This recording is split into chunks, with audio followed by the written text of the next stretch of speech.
नमस्कार दोस्तों, आज का हमारा टॉपिक है प्रॉफिट एंड लॉस। इसको हम लाभ हानि बोलते हैं। लाभ हानि में आज हम सबसे पहले जानते हैं कि क्रय मूल्य क्या होता है। लाभ हानि में क्रय मूल्य क्या होता है ये देखते हैं। जिस मूल्य पर कोई वस्तु खरीदी जाती है उसको हम क्रय मूल्य बोलते हैं। जिस मूल्य पर हम किसी वस्तु को खरीदेंगे, दुकानदार से हम खरीद रहे हैं तो मान लो कि वो क्रय मूल्य है। और विक्रय मूल्य क्या हो जाएगा इसका? विक्रय मूल्य वो हो जाएगा जिस मूल्य पर हम वस्तु को बेच देते हैं। यानी जितने में खरीदा वो क्रय मूल्य है और जिस पे बेच रहे हैं उसको विक्रय मूल्य कहते हैं। क्रय मूल्य को जैसे शॉर्ट में सीपी भी लेते हैं। क्रय मूल्य सीपी है और एसपी हो गया विक्रय मूल्य, जिसको सेलिंग प्राइस कहते हैं। कॉस्ट प्राइस हो गया क्रय मूल्य। लागत का क्या है? जिसमें मतलब कोई वस्तु को ले जाने लाने में जो खर्चा आता है या उसको बोलते हैं। जिस खर्च पर कोई वस्तु निर्मित की जाए, यानी बनाने में खर्चा है, उसको कहीं लाने ले जाने का टोटल खर्चा जो बनता है उसको लागत वो बोलते हैं। अब बात ये होती है कि जब विक्रय मूल्य बड़ा होता है क्रय मूल्य से, तब क्या होगा हमको? तो लाभ होता है हमको।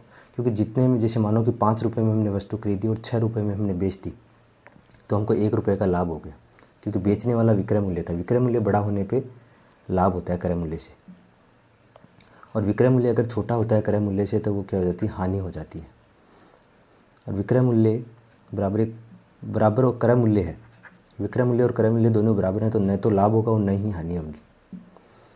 कुल लाभ हम कैसे निकालते हैं? कुल लाभ का फॉर्मूला ये होता है कि कुल लाभ बराबर होता है विक्रय मूल्य माइनस क्रय मूल्य, और कुल हानि होती है वो है क्रय मूल्य माइनस विक्रय मूल्य। इस तरह से निकालनी आती है। अब इसके बारे में जानकारी लेते हैं और आगे इसके कुछ फॉर्मूले और हैं। जैसे प्रतिशत लाभ कैसे निकालना होता है। प्रतिशत लाभ के लिए जो भी हमारे पास लाभ आता है उस लाभ को लेंगे नीचे, हमेशा हर में हमेशा क्रय मूल्य लेना है। क्रय मूल्य लेना है हमेशा, ये याद रखनी है बात। कुल लाभ बट्टा में क्रय मूल्य गुणा में 100 और प्रतिशत, ये लाभ हो जाएगा। और सेम ऐसे ही प्रतिशत हानि निकालने के लिए कुल हानि गुणा में 100 बट्टा में क्रय मूल्य। क्रय मूल्य पे ही हमारे हानि या लाभ निकाला जाता है। अब विक्रय मूल्य कैसे निकालेंगे? विक्रय मूल्य इससे हो जाएगा कि क्रय मूल्य गुणा में 100 प्लस लाभ बट्टा में 100। यदि उस सौदे में लाभ होता है तो लाभ लेंगे, यहाँ पे हानि होती है तो माइनस हानि लगा देंगे क्रय मूल्य के साथ में। क्रय मूल्य गुणा 100 माइनस हानि बट्टा में 100, यदि उस सौदे में हानि हो रही है तो ये है विक्रय मूल्य निकालने के दो तरीके। दूसरा है, जब क्वेश्चन यूज करेंगे तो उसमें पता चल क्वेश्चन में इनको यूज करेंगे तो पता चल जाएगा आपको। क्रय मूल्य क्या है? क्रय मूल्य के अंदर दे रखा है कि विक्रय मूल्य गुणा में 100। आपकी बार विक्रय मूल्य यानी ये यहीं से आ गया। इस 100 को आप इधर गुणा में भेज दो और ये बाकी के सारे किस में आ जाएंगे? हर में आ जाएंगे। तो वही चीज़ है। तो ये क्या हो गया? विक्रय मूल्य के साथ गुणा में आ गया 100 और बट्टा में क्या आ गया? 100 प्लस लाभ। और ये विक्रय मूल्य यहाँ पर रख लिया क्योंकि क्रय मूल्य का मान निकालना है हमको। यहाँ पर भी क्रय मूल्य हानि के लिए निकालना हो तब भी ये आ जाएगा कि 100 इसके साथ क्रय मूल्य के साथ विक्रय मूल्य के साथ गुणा में चला गया और 100 माइनस हानि है, प्रतिशत हानि, वो बट्टा में आ गई। अब क्वेश्चन कैसे करते हैं इसके वो देखते हैं। क्वेश्चन में देखा, क्वेश्चन जैसे पहला क्वेश्चन है हमारे पास में कि एक विक्रेता किसी वस्तु को 1800 रुपये में खरीद कर 20% लाभ पर अगर बेच देता है तो उस वस्तु में कितने रुपए में बेचा? वस्तु को कितने रुपए में बेचा? तो यहाँ पे कितने रुपए में बेचा, इसका मतलब क्या है? हमको एसपी निकालना है। और जो सीपी है वो हमारे पास में कितना देर का है? वो है 1800 रुपये। सीपी 1800 रुपये। और जो लाभ बोला गया है वो प्रॉफिट, जिसको P% ले लेते हैं, प्रॉफिट दिया है 20%। तो एसपी कितना हो जाता है? सीपी गुणा में 100 प्लस P% ऑफ, ये हो जाता है। तो ये जो सीपी की वैल्यू है 1800 रुपये। 100 में 120 ऐड करेंगे तो ये कितना बन जाएगा? 120 बन जाएगा और बट्टा में 100 हो गया, तो ये एसपी आ जाएगा। अब इसके 2 जीरो से 2 जीरो कैंसिल हो गए और 18 गुणा 12 करेंगे तो 18 गुणा 12 करते हैं तो आ जाता है 216 और एक जीरो लगा दिया। ये कितना हो गया? 2160 हो गया। 1800 था यहाँ पे भाई, ये 1800 है तो इसलिए एक जीरो इसका लग गया, तो 2160 हो जाएगा। अब आगे चलते हैं। आगे वाला क्वेश्चन हमारा ये है, जैसे एक विक्रेता दे रखा है। एक विक्रेता 1800 रुपये में एक घड़ी खरीद कर 20% लाभ पे बेच देता है। यानी 1800 रुपये की जो घड़ी थी उसको 20% लाभ पे बेचा तो उसका विक्रय मूल्य आ जाएगा हमको, जो पहला विक्रय मूल्य था। तो वो विक्रय मूल्य ये हो जाएगा कि ये 2 जीरो से 2 जीरो कैंसिल हो गया। 18 गुणा 12 करते हैं तो आता है 216, एक जीरो 120 वाला लगा दिया, तो ये आगे 2160 रुपये में उसने बेच दी। यानी 1800 रुपये की चीज़ थी वो 2160 में बेचती, 2160 रुपये में उसने बेचती। पुनः ग्राहक उसे 10% हानि पर विक्रेता को वापस लौटा देता है। यानी 10%। वो बोल देता है कि मानो कि वो चीज़ उसके काम की नहीं है, तो वो 10% हानि पे उसको वापस दे के जाता है। तो क्रय मूल्य में उसे कितना प्रतिशत का लाभ या हानि हुआ? तब 2160 रुपये में उसने खरीदी, उसी का ही 10% हानि पे बेच रहा है, तो यानी 90/100। 100 - 10 किया तो 90/100 आ गया, उतने पे वो वापस ले लेता है उस चीज़ को। तो ये कितना हो गया, ये दोनों कैंसिल करेंगे, 2 जीरो के 216 गुणा 9 करेंगे, तो 216 गुणा 9 हो जाएगा हमारा 1944 रुपये। ये हो गया, यानी 1944 रुपये में इसने वापस ले ली। 2160 में इसने बेची और 1944 में इसने वापस ले ली। अब दोनों में जो अंतर है वही तो इसको प्रॉफिट हुआ है। तो दोनों में अंतर कितना हुआ, क्योंकि इतना फ़ायदा यहाँ पे कमाया था इसने 1860 के बाद में, इतना 2160 तक में बेच करके, तो ये 1944 में वापस ले, तो जो बीच का अंतर होगा वही तो इसका लाभ होगा। तो इसका लाभ कितना हो जाएगा, 2160 माइनस 1944, तो माइनस करेंगे 2160 माइनस 1944 हो जाएगा, तो वो आएगा 216। तो 216 रुपये का इसको लाभ हो गया। अब इसको प्रतिशत में करना होता है, तो क्या करेंगे, 216 बट्टे में 1800, क्योंकि क्रय मूल्य पे हमको चेक करना है कितना प्रॉफिट हुआ है, और गुणा में आ गया 100। तो 2 जीरो ये कैंसिल हो गए, 216 बट्टे में 18, तो 216 बट्टे में 18 कितना हो जाएगा, 12% हो जाएगा। तो 12% का इसको कुल सौदे पे लाभ हुआ है, ये लाभ है। अगला क्वेश्चन हमारा है, अगला क्वेश्चन है कि एक विक्रेता किसी वस्तु को 10% हानि पर बेच देता है, पुनः ग्राहक उसे 10% हानि पर वापस लौटा देता है, तो विक्रेता को उस पर कितने प्रतिशत का लाभ हुआ? तो ये 10% हानि पे बेचता है, तो 100 रुपये की कोई चीज़ थी, तो 10% हानि पर वो बेच रहा, तो यानी 90 रुपये में उसने बेच दी। फिर इसको 10% हानि पे वापस ले लेता है, तो इसका 10% हानि कितना हो जाएगा, यानी 10% हानि पे होगा, तो ये 90 गुणा 90 बट्टा में 100 हो जाएगा, तो 2 जीरो कटने के कितना हो गया, 81 रुपये हो जाएगा। यानी लास्ट में वो वस्तु वापस आई इसके पास में, इसी के पास में, तो कितने रुपए में आई, 81 रुपये में आई, 81 रुपीज़ में आ गई। जबकि बेचा तब उसको कितने में बेचा था, 90 रुपये में बेचा था, वापस इसको 81 रुपये में। यानी यहाँ पे उसको 10 रुपये का नुकसान हुआ है, इसको 10 रुपये का नुकसान हुआ है, तो यहाँ पर उसने कितने रुपये का फ़ायदा ले लिया, यहाँ से 100 रुपये की चीज़ को वापस कितने में ले लिया इसने, 19 रुपये कम में ले लिया, तो यानी 19 रुपये का फ़ायदा ले लिया। तो ये नुकसान और ये फ़ायदे में कितना अंतर है, 9 रुपये का फ़ायदा हो गया इसको कुल मिला के। यानी 10 रुपये का नुकसान हुआ, तो इसने 19 रुपये का यहाँ पे फ़ायदा ले लिया, 100 रुपये के हिसाब से देखा जाए तो यहाँ पर कितना लाभ हुआ इसको, टोटल 9 रुपये का लाभ हुआ। किस पे हुआ, 100 रुपये पे। तो 9/100 गुणा 100% करोगे तो कितना आ गया, 9% आ गया। यानी टोटल इसे कितना प्रतिशत का लाभ हो गया, 9% का लाभ हो गया।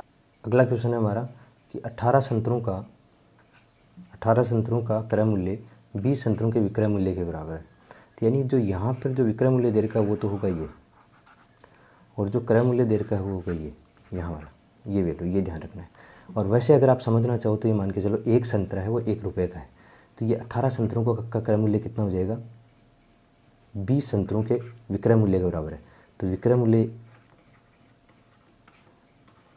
देख लो यहाँ से, और ये देख लेते हैं क्रय मूल्य।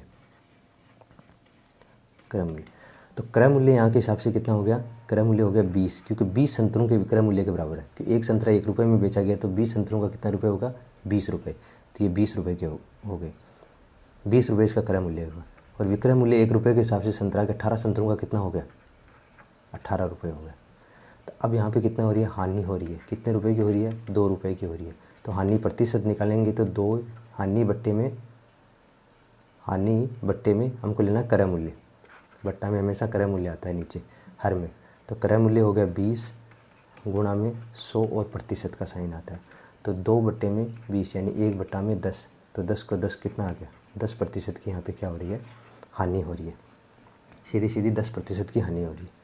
अगला क्वेश्चन क्या है, अगला क्वेश्चन है कि 12 संतरे बेचने पर एक विक्रेता को 3 वस्तुओं के विक्रय मूल्य के बराबर लाभ होता है। 12 संतरे बेचने पर, तो 12 संतरे बेचने पर जो लाभ हो रहा है, यानी विक्रय मूल्य, जो विक्रय मूल्य है वो कितना है, 12 रुपये है।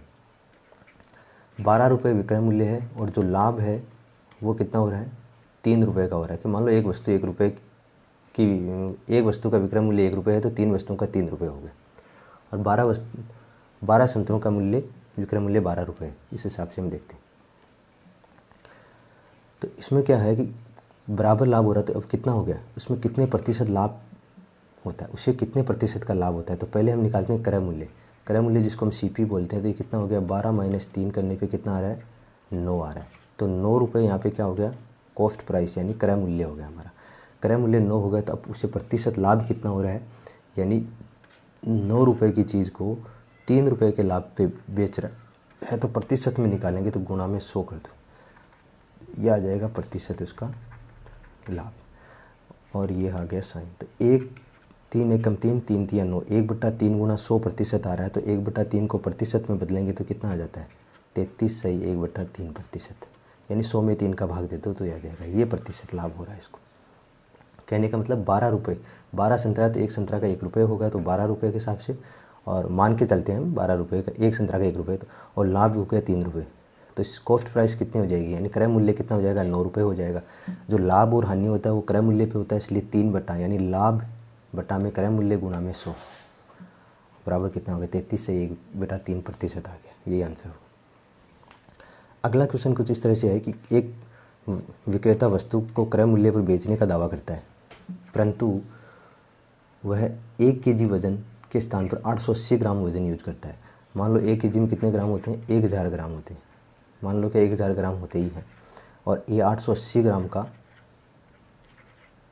880 ग्राम है। इसमें 1000 ग्राम की वस्तु थी और वो 880 ग्राम के हिसाब से बेच रहा है। मतलब अगले को बोल रहा है कि मैं 1000 ग्राम दे रहा हूँ तुमको, लेकिन वो 880 ग्राम ही दे रहा है, उसमें मिस्टेक करके, मतलब कांटे में थोड़ी गड़बड़ करके ऐसे, और वो पैसे ले रहा है 1000 ग्राम के। तो इसको कितना लाभ हो रहा है, यहाँ पे कितना लाभ हो रहा है कि ये कितना यहाँ पे कमा रहा है, 120 ग्राम का यहाँ पे फ़ायदा ले रहा है। और किस पे ले रहा है, 880 ग्राम दे करके ले रहा है। तो यहाँ पे क्रय मूल्य एक तरह से देखा जाए तो 880 है, और 120 का उसको फ़ायदा हो रहा है, 120 ग्राम का, और गुणा में 100 कर दो। तो ये 1 0 से 1 0 कैंसिल हो गया, 4 3 12 हो गया, और ये 4 से कटेगा तो कितना आ जाएगा, 22 चौक 88 होता है। और उसके बाद 11 एकम 11, और 11 2 से कैंसिल हो गया तो ये 50 आ जाएगा। तो 150 बटे में 11 आ गया। 150 में आप 11 का भाग दोगे तो ये कितना प्रतिशत आएगा, 150 में 11 का भाग देंगे जाएगा 13 सही 7/11% आ जाएगा। ये इसका लाभ हुआ है। इसने बेईमानी से अगर बेचा है तो उसको जितना प्रतिशत का लाभ हुआ, 13 से 7/11% का। अगला क्वेश्चन कुछ इसी तरह से है, लेकिन उसमें थोड़ा चेंजेज है कि एक विक्रेता वस्तु को क्रय मूल्य पर बेचने का दावा करता है, यानी कहता है कि मैं जितने रुपए में लेके आया उतने में ही दे रहा हूँ, फिर भी वह 20% का लाभ कमा रहा है, 20% का लाभ कमा रहा है। तो वह 750 ग्राम के वजन के स्थान पर कितना ग्राम वजन यूज कर रहा है। तो मान लो कि वो वस्तु का क्रय मूल्य है CP, यानी इतने रुपए का इतना वजन वो यूज कर रहा है, और इस पर उसको फ़ायदा कितना हो रहा है, 120%, यानी 100 + 20 कर दिया हमने, क्योंकि लाभ हो रहा है इसलिए 100 + 20 करते हैं, तो 120/100 हो गया। वो किसके बराबर आ रहा है, 750 ग्राम वजन की बात कर रहा है। वो कह रहा है कि मैं तुमको 750 ग्राम चीज़ है वो 750 में ही दे रहा हूँ, 750 ग्राम ही दे रहा हूँ, जबकि वो ओरिजिनली कम दे रहा है, तो उससे 20% का लाभ हो जाता है। तो ओरिजिनली जो कम दे रहा है उसको हमने CP ले लिया, और गुणा में कितना हो गया, 120 बटे में 100 हो गया। अब इसको आप सोल्व करोगे तो CP कितना हो जाएगा, 750 गुणा में 100, और बट्टे में कितना आ गया, 120 आ गया। अब 1 0 से 1 0 कैंसिल हो गया, तो वो कितना हो जाएगा, 75 गुणा में 10 बट्टा में 12। तो ये है 5 दूनी 10 हो गया, नहीं 5 दूनी 10 हो गया, और 6 दूनी 12 हो गया। अब इसको कैंसिल करते हैं तो ये आ जाएगा,